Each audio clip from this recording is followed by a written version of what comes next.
Hey everybody, this is Keith here of Euphoria Pictures. Welcome back to my channel. Right, so for this video I thought I would share with you some of my recent 4K pickups.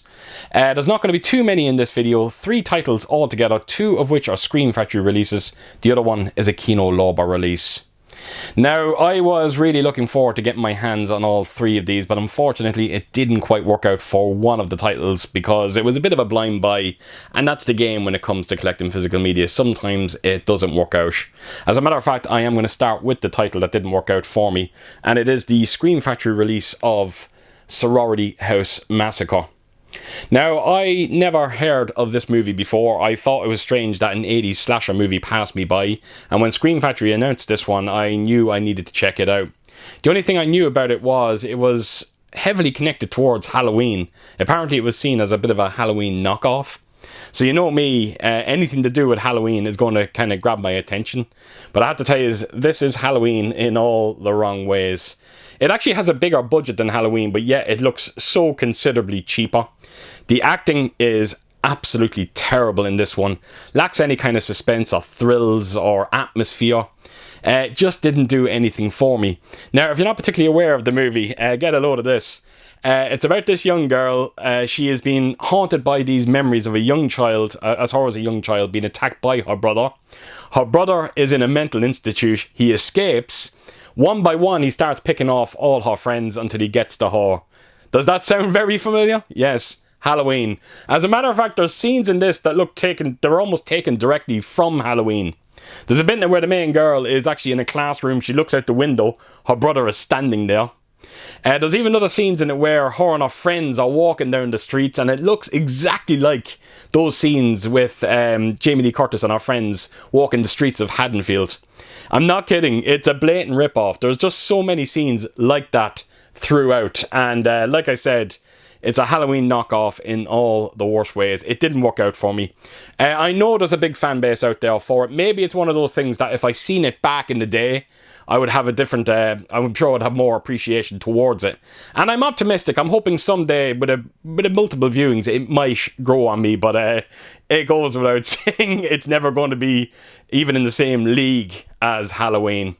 But if you're into 80s slasher movies, chances are you might get something from this. Unfortunately, just wasn't for me at the moment. Like I said, hopefully things will change.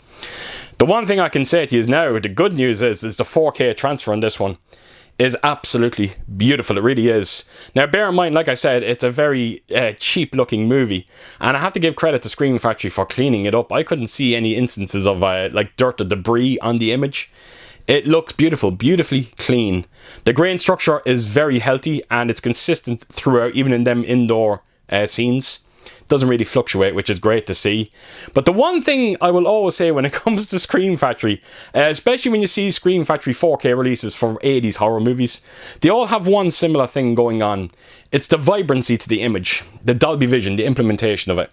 It looks incredibly vibrant. Just check out a lot of the greenery that you see throughout this. Just think of The Burning. If you've seen The Burning on 4K and how colourful that movie looks, you know exactly what to expect with this one. It really is a wonderful image, and if fans out there haven't picked this one up yet, I think yous are going to be absolutely ecstatic with how this one looks. It is quite incredible. Now, it does come with a DTS 2-channel audio. I have to tell you, I was not crazy about the audio on this one. There was this weird anomaly going on. It's almost like the center, I had to turn my center speaker down a couple of notches because it was just too loud, way too loud. And the thing is, whenever a bit of music happens throughout this movie, the music is it's almost overpowering the dialogue, and it probably explains why the dialogue sounds as loud as it does. So yes, there is very strange issues going on in terms of its 2.0 audio on this one, and it didn't unfortunately sit well with me. Not only that, but I thought the audio sounded a little bit thin at times as well. But I have to tell you, there was some moments in it where the bass does kick in, and it kind of catches you by surprise. You're not expecting it. But yes, like I said, the dialogue sounds a little bit odd on this one. I don't know what to tell you, so just brace yourselves for that if you do decide to pick this one up. So there you go, folks. That is my first release in this video, Sorority House Massacre. Just a shame it didn't work out for me. Right, so moving on to the second Scream Factory title that I'm going to feature in this video, and this one was a blast revisiting. It is Night of the Creeps. Now, I have to give credit when credit's due to Scream Factory because they have done a wonderful job on this. It's a 3-disc set. You get a 4K Blu-ray, you also get the Blu-ray. Both come with the director's cut, which is great to see. And then you also get a dedicated bonus disc, and it is jam-packed with special features. So yes, all the credit to Scream Factory for putting in so much effort, and rightfully so. The movie is that enjoyable. But if you're not particularly aware of it, it is a kind of your typical 80s, you know, B-movie, sci-fi, comedy, horror. There's a lot going on here. It starts off with this alien who's on the run. He's on this spacecraft, and he's on the run from other aliens. By the way, some of the makeup effects you're going to see on these aliens are the worst you will ever see. But again, it's all part of the charm of this movie. It lends well to that B-movie environment that it's going for. But anyway, yes, this alien's on the run. He jettisons this capsule. It crash lands on Earth. A student comes across. A parasite is inside this capsule. It gets into the student. The movie jumps 27 years into the future, into the 80s it goes. The student is frozen and he's being studied. Of course, 2 other students break in, they free him. He's actually zombified. And he unleashes all these parasites, and one by one, the students of this school get taken over. They become zombies. I don't have to say anything more. If you're familiar with is it James Gunn who directed Slither? If you're familiar with Slither and you enjoyed it, chances are you're going to really enjoy this one. As a matter of fact, I'm almost certain that this movie was the one that inspired Slither. So yes, like I said, it was a blast revisiting this one. It does star Tom Atkins, and I just recently found out that Tom Atkins, apparently he said this movie was the most fun that he's ever had on a set of a movie, and I get it. I do, because when you look at it, it never takes itself too seriously, and rightfully so. But that's the beauty of Tom Atkins. He still gives it his all. The man is an absolute legend, and it was great to see him featured so heavily in this movie. So yes, had a great time with it, and really looking forward to checking out future viewings, especially after you see how good this 4K disc looks. I don't have to tell you, because when you see the effort that's gone behind in terms of, you know, the special features and the fact that it is a 3-disc set, you know Scream Factory are going to deliver, and they deliver once again. They are so unbelievably consistent when it comes to the 4K restorations, and this one is no different. And just like the last one that I featured, the Sorority House Massacre, again, when you see the colours on this one, they look so insanely vibrant. Even at night, a lot of the greenery that you're going to see, and trust me, you see a lot of it in this one. Even at night, the greens really do stand out. Some amazing colours in this one. The grain structure on this one is very fine. Don't worry, no issues when it comes to digital noise reduction. It's a very sharp image. It stays sharp consistently. Maybe 1 or 2 scenes where it dips a little bit, but that comes to expect it, especially for a movie of this age. It's a wonderful, and I mean a wonderful 4K restoration. It can be a very dark movie as well, so naturally you do want those deep blacks, and you are getting it with this release. It really is that good, folks. Don't second guess yourselves. If you're a fan of this one, pick it up on 4K. Because it does come with a DTS 5.1 audio. You get a 2.0 in there as well. I never checked out the 2.0. But after hearing the 5.1, I have no need to. The dialogue sounds clean. It's beautifully centered. And it's a good active mix, particularly when those kind of heavier action sequences kick in. Mainly when the students, mostly at the end of it, if I'm completely honest. But there is a nice bit of activity throughout. And the 5.1 gets it done. Is there a need for Dolby Atmos on this one? I'm going to say no. I can't imagine it sounding any better. It's a great DTS 5.1 with an equally impressive 4K picture. And like I said, all the credit goes to Scream Factory for putting in such a wonderful amount of effort on this release. I couldn't be happier with the results of this one. So there you have it, Night of the Creeps. Right, so moving on to the last 4K title that I'm going to feature in this video, and this is the Kino Lorber release. I think I've left the best to last. Well, for me, I did anyway. And it is April Fool's Day. I cannot believe I'm actually holding in my hands a 4K release for this movie. I only ever owned it on DVD. The picture quality looked terrible on it. As a matter of fact, I don't think it got released on Blu-ray over here, so naturally when I heard that Kino were bringing it out, you bet your ass I was always going to pick it up. And I'm so happy I did in the end. So if you're not particularly aware of April Fool's Day, it is an 80s slasher movie. I was going to say your typical 80s slasher, but it really isn't. There's a lot more going for it, which I'll get to now in a second. Now, the premise to this one is very simple. It's a group of friends. They are traveling together.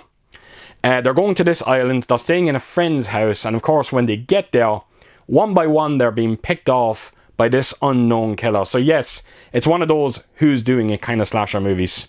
Now, the reason to why I said it's not your typical 80s slasher movie, this is a prime example of how you can make a good 80s slasher and not show a drop of blood. Think Halloween. Halloween is something similar. So anyone that's going into this movie thinking that you're going to be seeing this like overly violent movie with tons of blood and this, that, and the other, you're not getting it with this one. It's something a little bit different. But take nothing away from it. Like I said, you're still getting that kind of 80s slasher from it. And the star of the show for me is the environment, the setting, the island setting, the house itself. There's something very eerie about it. There's a lot of atmosphere to it. And it lends well to a movie like this. It really does.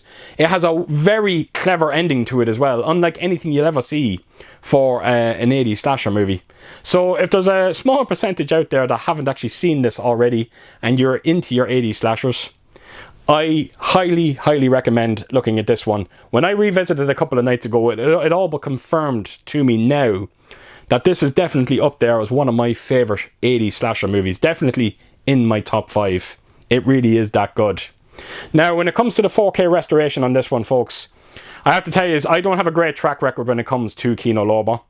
When their movies look good, they look great. When they're bad, they are terrible. Thankfully, this one looks absolutely incredible. It really does. It kind of reminds me of the 2 movies that I reviewed already on this video. When you see the implementation of Dolby Vision, when you see the greens that you see throughout this movie, and you see a lot of it, they look insanely vibrant, but not overly vibrant. Just everything looks natural. Everything just looks considerably deeper. But the black levels on this one are actually reference. I am not kidding. If you want to see what perfect blacks look like, go to the scene in this where Amy Steele is with her boyfriend. They're getting onto a boat. They're at a boathouse. Just check out that segment. And that's what I'm talking about in terms of perfect blacks. And I'm happy to report there is absolutely no issue when it comes to crushing. It's a wonderful image. It's a very sharp image, very clean image. And I think Kino Lorber have done an absolutely extraordinary job on this one. Particularly if you stack it up against the terrible DVD that I had. It is a true night and day difference. And it breathes new life into this movie. It really was a blast checking it out. Now, it comes with a DTS 5.1 audio on this one. I had to tell you, folks, for the most part, this movie is front heavy, and the 5.1 handles it perfectly. There is a few instances in there when it comes to activity with your rear speakers, but don't be expecting too much of it. Like I said, it is front heavy. The dialogue is once again centered, clean, no issues whatsoever. It's April Fool's Day. It sounds exactly how it's meant to sound, and the 5.1 captures it perfectly. So there you have it, folks. That is April Fool's Day, and that is everything that I am going to be featuring in this video. And for the most part, I am happy. Yes, it didn't quite work out for me when it comes to Sorority House Massacre, but like I said, I'm hoping with a bit of time that, fingers crossed, it might slowly grow on me, but I don't think it's a movie that I'm ever going to love. But that's okay.